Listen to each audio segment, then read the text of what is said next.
नमस्कार दोस्तों, मैं धर्मेंद्र पांडे आप सबका स्वागत करता हूं अपने YouTube चैनल पर। दोस्तों, आज हम सभी कक्षा 10 में संकलित जो काव्य संकलन है उसके प्रथम पाठ सूरदास जी के द्वारा लिखित पद नामक जो पाठ दिया गया है, जो खंड दिया गया है, आज हम उसका अध्ययन करेंगे। दोस्तों, इस पाठ को शुरू करने से पहले जो पाठ के रचयिता सूरदास जी हैं, हम उनके विषय में थोड़ा जान लेते हैं। सूरदास जी का जन्म 1478 ईस्वी में रोनकता नामक गांव में हुआ था। कुछ लोग विद्वानों में मतभेद होने के कारण इनका जन्म स्थान सीही नामक ग्राम में भी मानते हैं, परंतु दोनों में मतभेद है। इसलिए किसी को भी यदि आप एग्ज़ाम में लिखते हैं, परीक्षा के समय में किसी भी स्थान का नाम लिखते हैं तो सर्वमान्य रहेगा, उसका अंक आपको प्राप्त होगा। इनकी जो रचनाएं हैं, इनकी 3 रचनाएं हैं, सूरसागर, साहित्य लहरी और सूरसरावली। इनके पिताजी का नाम था रामदास सारस्वत। इनकी मृत्यु 1583 ईस्वी में हुई थी। यह अष्टछाप के कवियों में श्रेष्ठ एवं कृष्ण भक्त शाखा के जो कृष्ण भक्त शाखा है उसके प्रथम कवि और सर्वश्रेष्ठ कवि माने जाते हैं। तो आइए हम सभी चलते हैं अपने पाठ में। जो पद दिया गया है, पद में जो प्रथम पंक्ति दी गई है, प्रथम जो छंद दिया गया है, उसमें इन्होंने ईश्वर की प्रार्थना की है। ईश्वर के श्रेष्ठ गुणों के उनके कृपा का वर्णन किया है कि ईश्वर की यदि कृपा हो जाए तो क्या नहीं हो सकता। पहली पंक्ति में उन्होंने लिखा है, चरण कमल बंदो है राई, अर्थात जो हरि अर्थात जो भगवान विष्णु हैं, मैं उनके चरण कमल जो हैं, कमल रूपी जो चरण हैं, मैं उसकी वंदना करता हूँ। जो प्रथम खंड दिया गया है, इसमें ये रूपक अलंकार का छंद है। इसमें रूपक अलंकार लिखा गया है क्योंकि चरण और कमल दोनों में अभेद आरोप किया गया है, अर्थात चरण में कमल में कोई अंतर नहीं है, इसलिए रूपक अलंकार है। तो चरण कमल बंदो है राई, सूरदास जी भगवान विष्णु के चरण रूप जो चरण कमल हैं, जो कमल रूपी जो चरण हैं, उसकी वंदना करते हैं।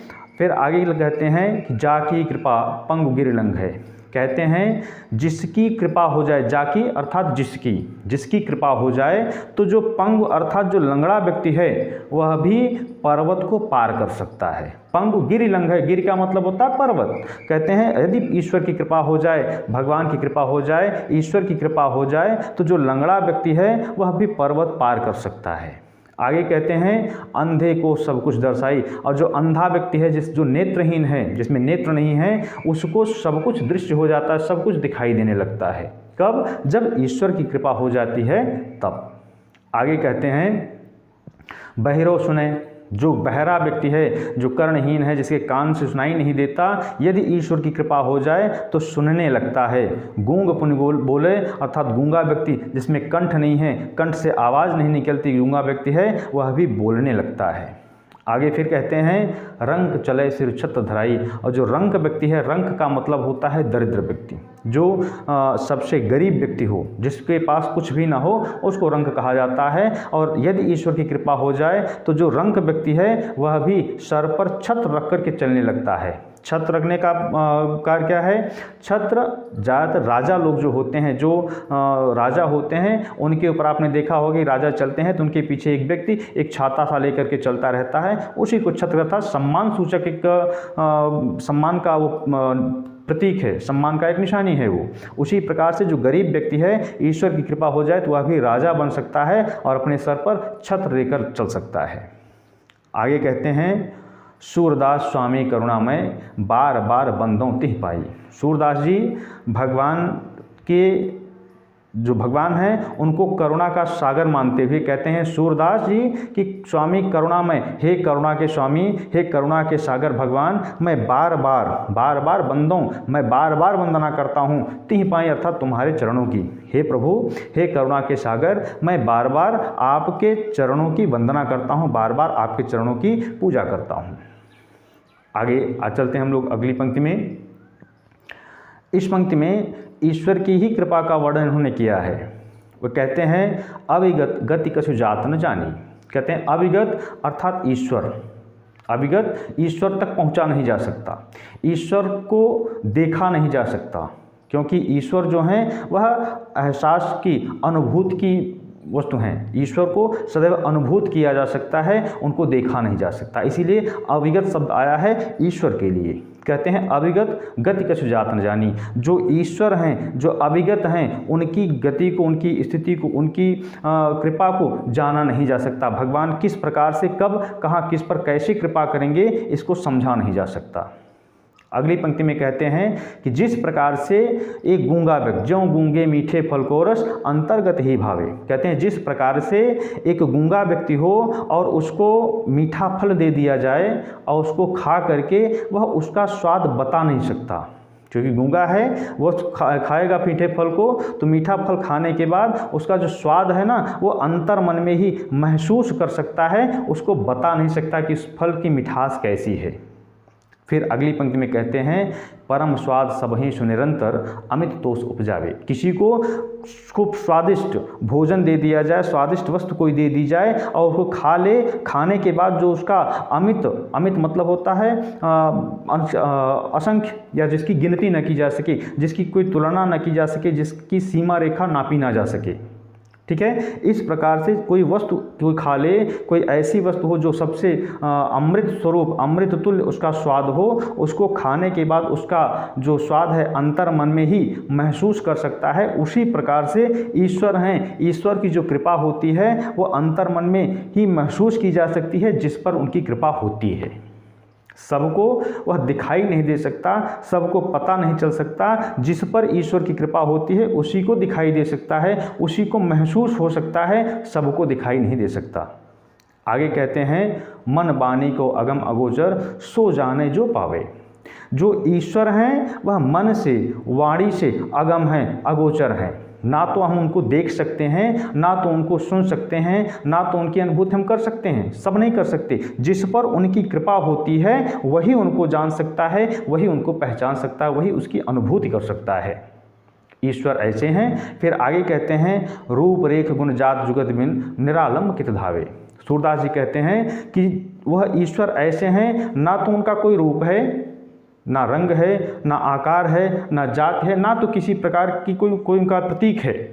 हम बिना आधार के उनको कहीं प्राप्त नहीं कर सकते। आधार क्या है? आधार एक ही है, अपने मन में, अपने हृदय में उनकी कृपा को महसूस करना, उनकी कृपा को, उनकी अनुभूति करना। इसके सिवाय हम ईश्वर को देख नहीं सकते। फिर आगे कहते हैं सब विधि अगम विचार हिताते सूर सगुण पद पावे। सूरदास जी कहते हैं कि हर विधियों से विचार करने के बाद, समझने के बाद एक ही है कि ईश्वर सगुण स्वरूप हैं, जो सबके हृदय में विराजमान हैं, सबके हृदय में वो निहित हैं। आगे चलते हैं हम लोग। जो अगली पंक्ति है इसमें भगवान श्री कृष्ण के बाल स्वरूप का वर्णन, भगवान जो कृष्ण हैं उनके बाल स्वरूप का वर्णन किया है सूरदास जी ने। भगवान श्री कृष्ण अब थोड़े बड़े हो गए हैं और घुटनों के बल चल रहे हैं, तो घुटनों के बल चलते हुए उनकी शोभा कैसी है उसी का वर्णन इसमें किया है उन्होंने। कहते हैं किलकत कान घुटुर वनियावत। वह कन्हैया के छोटे से स्वरूप की कल्पना करते हुए कह रहे हैं कि कन्हैया जो हैं वह किलकारी मारते हुए अपने घुटने के बल चल रहे हैं। अगली पंक्ति में कहते हैं कि मन मय कनक नंद के आंगन बिंब पकड़बो धावत। जो कृष्ण हैं वह नंद बाबा का जो आंगन बना हुआ है वह सोने का बना है, उसमें सोना जड़ा हुआ है और उसके बीच बीच में मड़ियाँ लगी हैं जो प्रकाशमान हो रही हैं। उस आंगन में जो कृष्ण हैं वह घुटने के बल चल रहे हैं और उनकी जो परछाई दिखाई दे रही, उनका प्रतिबिंब दिखाई दे रहा है, उसको अपने हाथों से पकड़ने का प्रयास कर रहे हैं, उसको पकड़ने के लिए दौड़ रहे हैं। कहते हैं ना मणिमय कनक नंद के आंगन, अर्थात जो नंद जी का आंगन है वह कनक का बना, अर्थात सोने का बना हुआ है और उसमें मणियाँ लगी हुई हैं, मणियाँ उसमें जड़ी गई हैं। और उस आंगन में जो प्रकाश उस मड़ियों का निकल रहा है, मड़ियों के प्रकाश में भगवान श्री कृष्ण का जो प्रतिबिंब दिखाई दे रहा है, जो उनकी प्रतिछाया दिखाई दे रही है, उस छाया को पकड़ने के लिए वह दौड़ रहे हैं। अगली पंक्ति में कहते हैं कबहु निरख हर आप छाह को करसो पकड़न चाहत। कहते हैं कभी कभी जो श्री कृष्ण हैं वो अपनी छाया को देखते हैं और छाया को देख करके अपने हाथों से उसको पकड़ने का प्रयास करते हैं।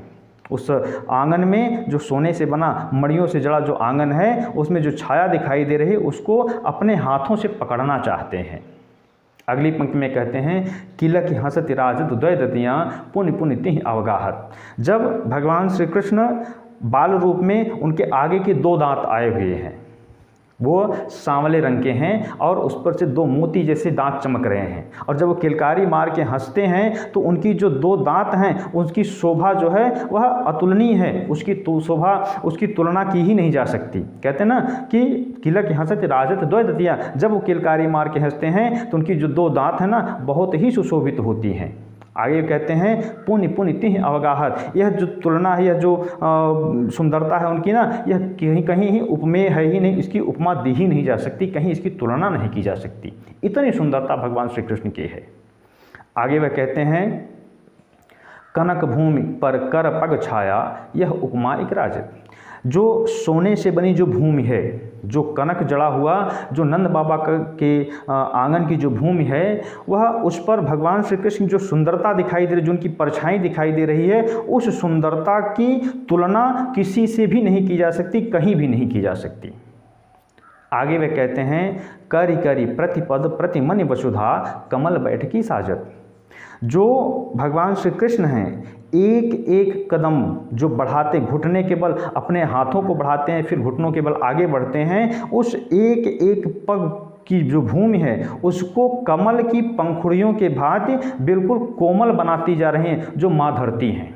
कहते हैं जो माँ धरती इसलिए उसको कोमल बना रही हैं क्योंकि भगवान श्री कृष्ण जो हैं वह बालक हैं, और बालक कैसे हैं, अति सुकुमार बालक है, बहुत ही सुकोमल बालक हैं। उनको कठोरता का कहीं अनुभव ना हो, उस कठोरता के अनुभव से बचाने के लिए उस कोमलता को प्रदान कर रही हैं, जो भूमि है उसको कमल की भांति, कमल की पंखुड़ियों की भांति कोमल बनाती जा रही हैं। आगे चलते हैं, कहते हैं बाल दशा सुख निरख जशोदा, पुनि पुनि तिहि अवगाह, पुनि पुनि नंद बुलावत। कहते हैं बालक की इस प्रसन्नता भरी खेल को देख करके, देखिए बाल दशा सुख, बालक की इस दशा को, उसकी इस चंचल स्थिति को देख करके उस सुख की अनुभूति करते हुए माँ यशोदा जो हैं वो बार बार नंद जी को बुलाती हैं। जैसे घर में माताएं होती हैं, जब बालक चलना शुरू करता है, उठकर खड़ा होना शुरू करता है, एक कदम आगे बढ़ाना शुरू करता है, तो माताएं देखती हैं तो बहुत प्रसन्न होती हैं, खुद तो देखती हैं प्रसन्न होती हैं, साथ में जो आसपास के लोग होते हैं उनको भी बुलाते हैं कि आइए देखिए बच्चा जो है, बाबा जो है वो किस प्रकार से चलना सीख रहा है, खड़ा होना सीख रहा है।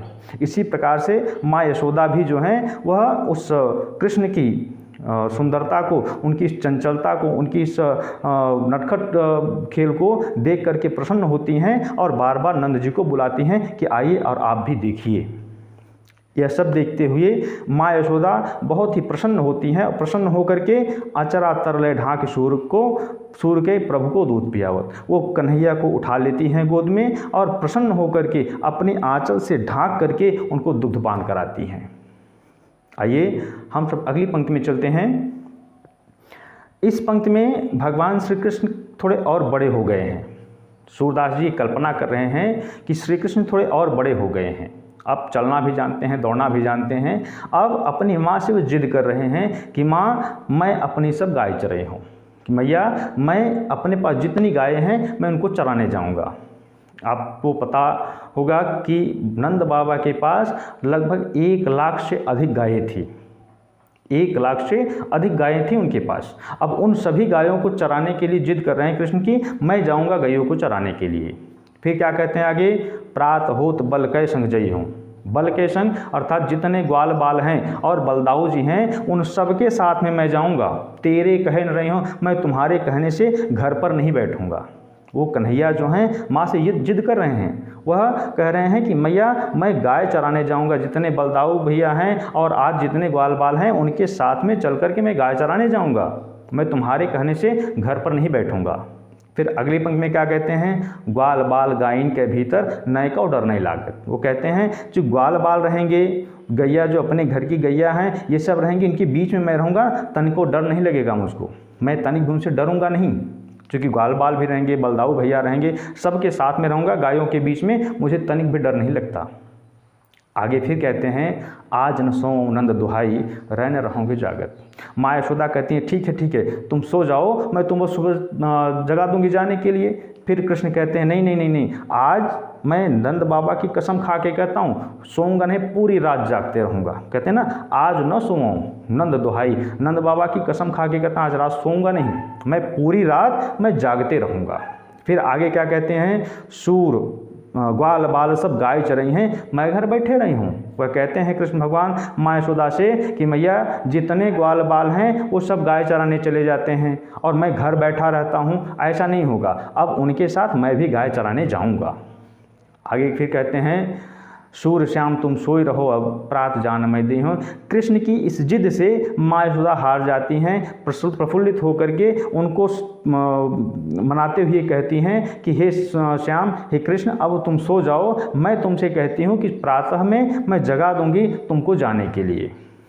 आगे चलते हैं, अगली पंक्ति में कृष्ण जो हैं गाय चरा करके वापस आए हैं और वापस आने के बाद वो मैया से क्या कहते हैं कि मैया हौ न चरई हो गाय। वह थक गए हैं आने के बाद, वो कहते हैं कि मैया अब मैं गाय चराने नहीं जाऊंगा। बालक की स्थिति ऐसी होती, बालक जो होते हैं ऐसे जब कोई कार्य होता है तो बड़े प्रफुल्लित होकर के प्रसन्न हो कहते हैं नहीं नहीं मुझे करना है, और थोड़ा सा करने के बाद थक जाते हैं, कहते हैं मुझसे नहीं होगा। तो फिर यही स्थिति कृष्ण की है। कृष्ण गाय चरा के आए हैं और कह रहे हैं कि मैया हौ न चरई हो गाय, मैया मैं गाय चराने फिर नहीं जाऊँगा।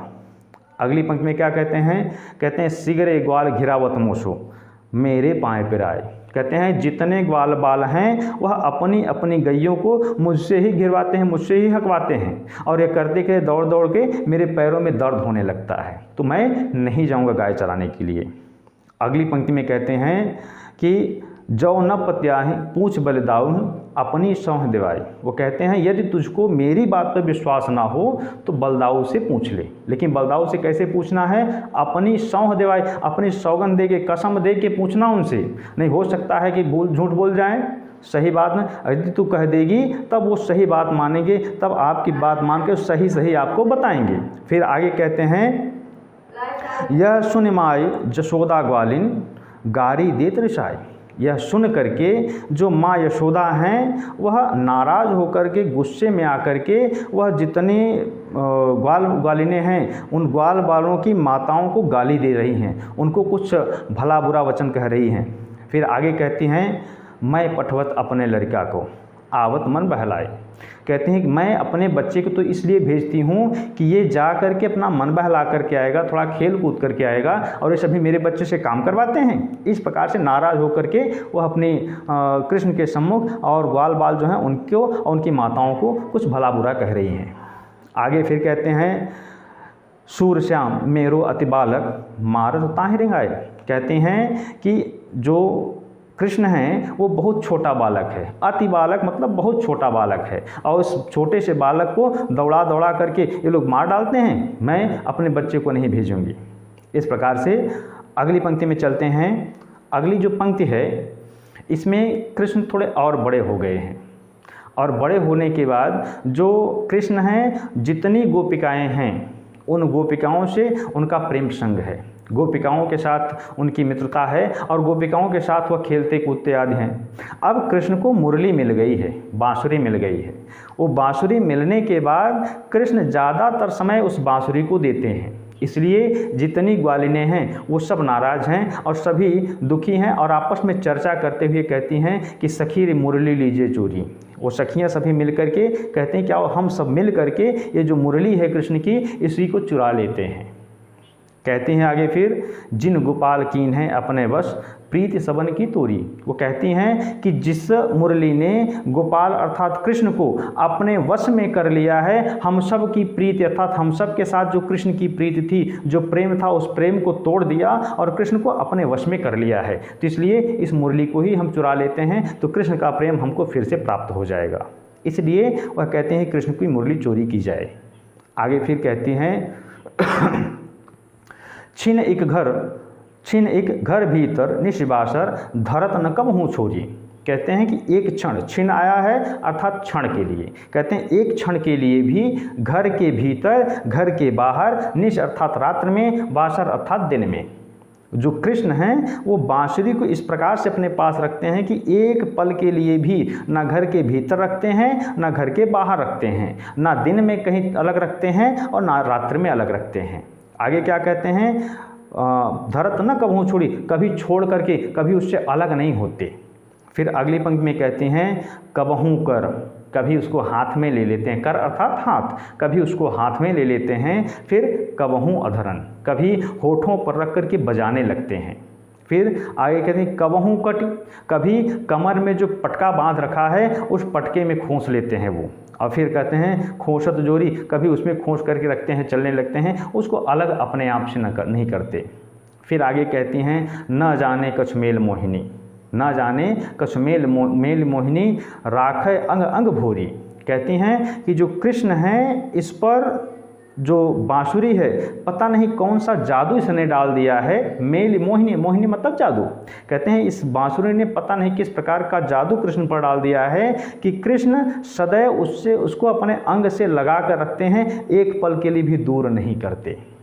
अगली पंक्ति में कहती हैं सूरदास प्रभु को मन सजनी बांध्यो राग की डोरी। वह कहती हैं कि ये कृष्ण की सजनी अर्थात कृष्ण की दीवानी है और कृष्ण को अपना दीवाना बना लिया, अपना बना लिया है, उस प्रेम की डोर में बांध लिया है कि उसको कभी भी उनसे अलग नहीं होती। उसको प्रेम की इतनी मजबूत डोरी से, इतनी मजबूत रस्सी से बांध लिया है कि कभी उससे अलग नहीं होती। इसलिए हे सखियों, चलिए हम सब मिल करके इस बांसुरी को चुरा लेते हैं।